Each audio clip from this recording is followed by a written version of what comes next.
No, the ground isn't shaking. An earthquake? In hurricane country? Well, never say never, I guess. Hi, Joe Alton, MD here, also known as Dr. Bones, the disaster doctor of doomandbloom.net, where you'll find over 500 posts on medical preparedness for any disaster. I'm also the co-author, along with my lovely wife, of the #1 Amazon bestseller in survival skills and safety first aid, the Survival Medicine Handbook, and the designer of the brand new board game, Doom and Bloom Survival, a great off-grid option to get the whole family interested in preparedness. This is America's favorite yakkadoodle, TD Bird, and this guy, of course, needs no introduction. You know, the recent earthquake in California wasn't the big one, but it was a big one, with damage to infrastructure, buildings, and homes. It underscores just how vulnerable we are to major tremors. The question is, how can you protect yourself and your family if you're near the epicenter of the event? Say what you will about FEMA, at least they have a Are You Prepared section to their website, FEMA.gov, to give you guidance on various natural disasters. Here are some of FEMA's recommendations for those worried about seismic disturbances. This isn't a hurricane, so you probably won't get much notice, if any at all. Make sure each member of your family knows what to do no matter where they are when an earthquake occurs. Unless it happens in the dead of night, it's unlikely you'll all be in the house together. Planning ahead will give you the best chance of keeping your family together and making the best of a bad situation. In your home, you'll need the following: food, water, count on a gallon per person as a minimum per day, a heat source to cook with, and perhaps sterilized water, filters, bleach, iodine, and even sunlight can also help with this.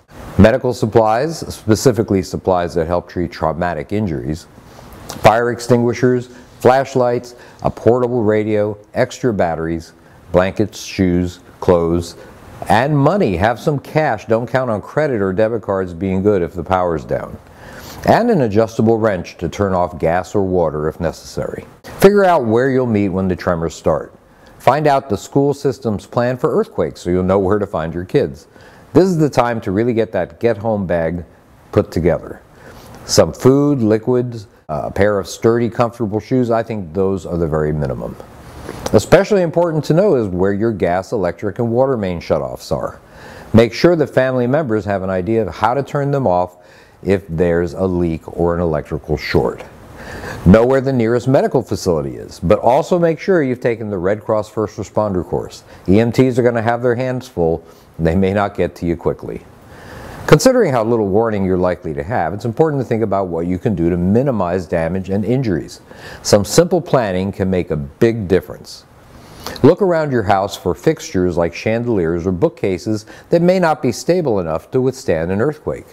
Make sure the heavy items are on the bottom shelves or on the floor. Flat screen TVs, especially big ones, could easily topple if not anchored. Secure weed killers, pesticides, and other flammable items in closed containers. It's probably not a great idea to hang that big mirror over the headboard of your bed either. What should you do when the tremors start? If you're indoors, drop and get under a desk, table, or something else solid and hold on. Drop, cover, hold on. If that isn't available, huddle against the inside corner of a room and cover your head with your hands. You should stay clear of windows, shelves, and kitchen areas. While the building is shaking, don't try to run out. You could easily fall downstairs or get hit by falling debris. Elevators are also a bad idea. Don't be surprised if the electricity goes out. As well, sprinkler systems and fire alarms might activate. I always thought you should stand in the doorway because of the frame's sturdiness, but it turns out in modern homes, many doorways aren't more solid than any other part of the structure. Once the initial tremors are over, get outside. Once there, stay as far away from power lines, chimneys, or anything else that could fall over on top of you. Let's say you're in the car when the earthquake hits. Get out of traffic as quickly as possible. Other drivers are likely to be less level-headed than you are. Whatever you do, don't stop under bridges, trees, on overpasses, near power lines or light posts. And don't leave your vehicle while the tremors are active. One issue to be concerned about is gas leaks. Make sure you don't use your camp stoves, lighters, or even matches until you're sure all is clear. Even a match could ignite a spark that could lead to an explosion. If you turn the gas off, you might consider letting the utility company turn it back on. Don't count on telephone service after a natural disaster. Telephone companies only have enough lines to deal with 20%, let's say, of the total call volume at any one time. It's likely all lines will be occupied. Interestingly, this doesn't seem to include texts. You'll have a better chance to communicate with text due to the wavelength used. Let's discuss what to do if the absolute worst happens. You find yourself trapped under debris. In this circumstance, you'll probably be inhaling a great deal of dust, so cover your face with an article of clothing or anything else that will serve as a barrier. Don't light matches, as gas leaks can cause an explosion. Use anything you can to tap on something solid to let people know that you're there. If you live in an earthquake zone, it's a wise move to attach a whistle to your keychain. These are better options than shouting, which can exhaust you pretty quickly. After an earthquake or other natural disaster, those who are prepared will end up miles ahead of everyone else in terms of keeping their loved ones out of harm's way.